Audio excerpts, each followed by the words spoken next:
C'est l'un des axes les plus scrutés du Proche-Orient, l'attitude des États-Unis vis-à-vis d'Israël. Et depuis le retour de Donald Trump à la Maison-Blanche, on assiste à une nouvelle lune de miel, une continuité presque totale avec son premier mandat.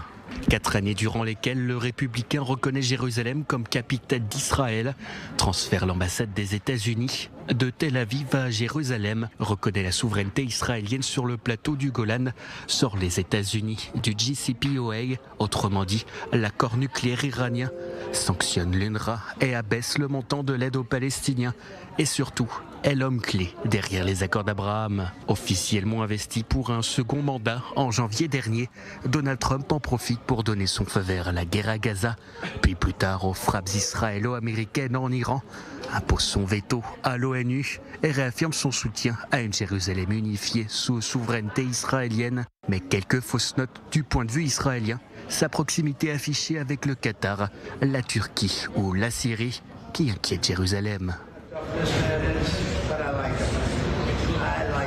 Jusqu'où Israël peut-il aller ? Avec Donald Trump, la marge de manœuvre de Jérusalem semble plus large, du laisser-faire concernant les implantations à la possibilité d'annexion partielle en Cisjordanie, en passant par une liberté d'action accrue à Gaza, en Syrie ou au Liban. En clair, Israël a presque carte blanche, mais une ligne rouge est tout de même tirée tant que les intérêts des États-Unis ne sont pas touchés. Il concerne notamment le Qatar, le pétrole et la stabilité jordanienne.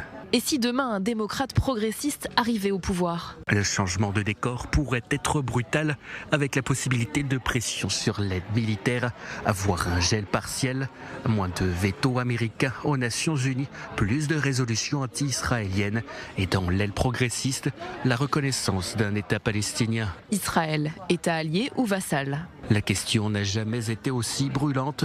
Israël teste les limites, les États-Unis redessinent les lignes rouges et selon l'issue des prochaines échéances électorales dans les deux pays, l'alliance peut redevenir messianique ou se transformer en un bras de fer historique.